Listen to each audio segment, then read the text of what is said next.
The third question, are not all Catholics children of God? No, all Catholics are selected to become children of God. All Catholics are only selected to become children of God, and therefore they are not at present given that right to become children of God. As soon as you receive baptism, we have to strive towards that. We have to make our efforts to prove that we really seek God, that we really love God with all our heart. I'll read that once again, that portion of CCC 1. For this reason, at every time and in every place, God draws close to man.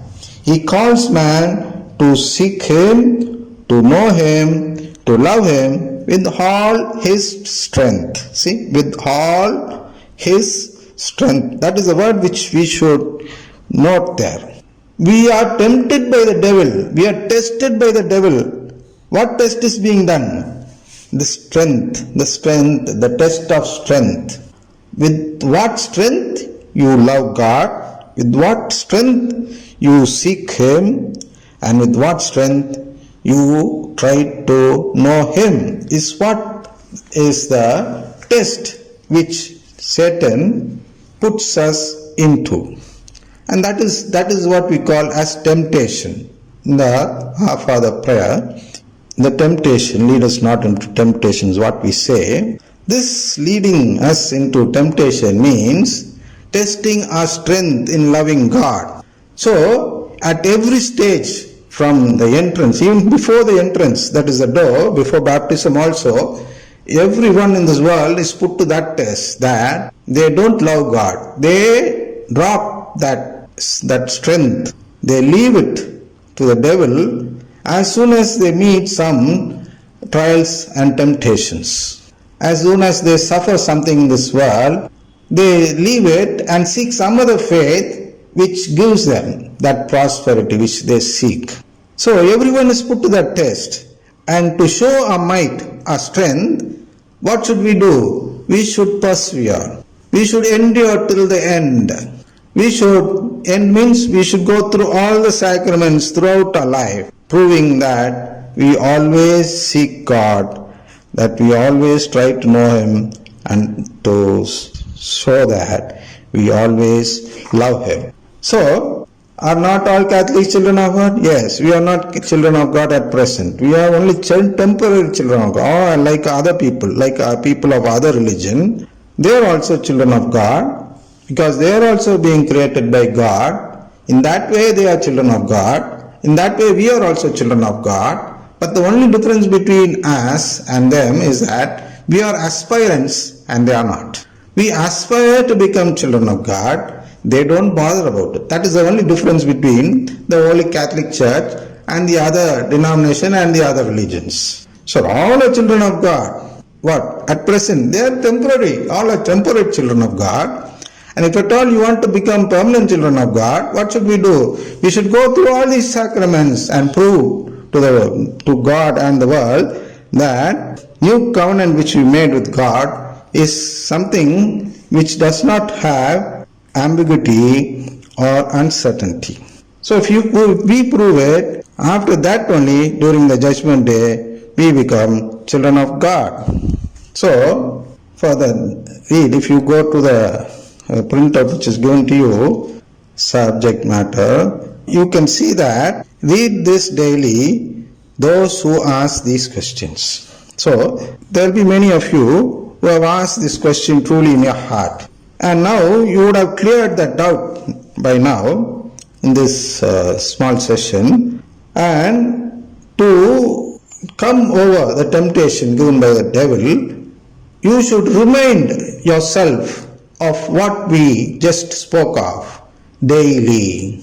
To remind yourself of it in an easy manner, it is asked here to read Romans 8 chapter 24 and 25. Which says like this, for in hope we were saved. Now hope that is seen is not hope, for who hope awaits for what is seen. That is, who awaits for what is seen. This is the 24th verse. In hope we were saved. What does that mean? We hope for the family of God. To receive a membership in the family of God is our hope. But here, Satan tries to change our hope. And most of the people, actually we means most of the people in this world, hope for something else. They seek prosperity from God. If you hope for prosperity from God, then you will be given only prosperity. Only if you hope for this membership in the family of God, the relationship, only then we will be saved. That is what is said here by St. Paul. For in hope we are saved. For in hope we are saved means only if you hope for the family of God, you will be saved. Now hope that is seen, that the hoping the prosperity, I said no. The prosperity is something which we see here in this world. But the spiritual end is not seen here.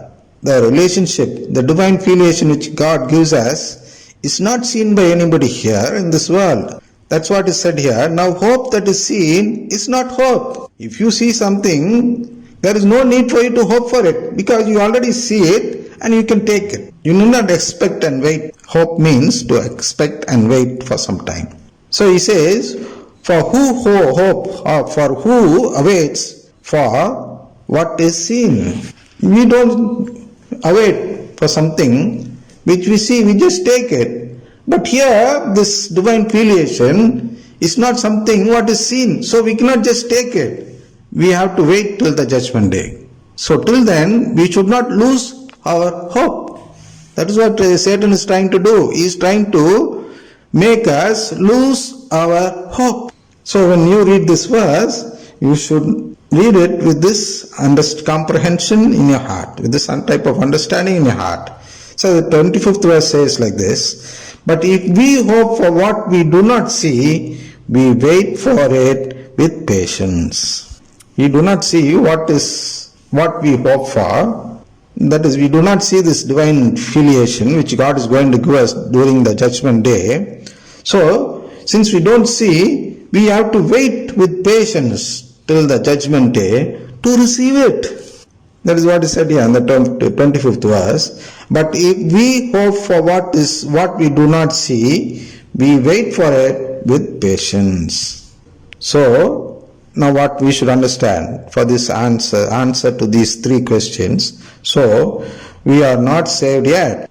We baptized are waiting to be saved. That is what here St. Paul also says in Romans 8 chapter 24th and 25th. We are not saved yet. We, the baptized, are waiting to be saved. This is what we should properly understand. If we understand it in an opposite manner, thinking that we are already saved, then it would only end up with something advantageous to the devil. We should not do things which are advantageous to the devil. We should do something which are advantageous to receive this relationship with God. So, we should understand this aspect properly. Only then we can be saved. So, we should understand that we are not saved yet. We are waiting to be saved.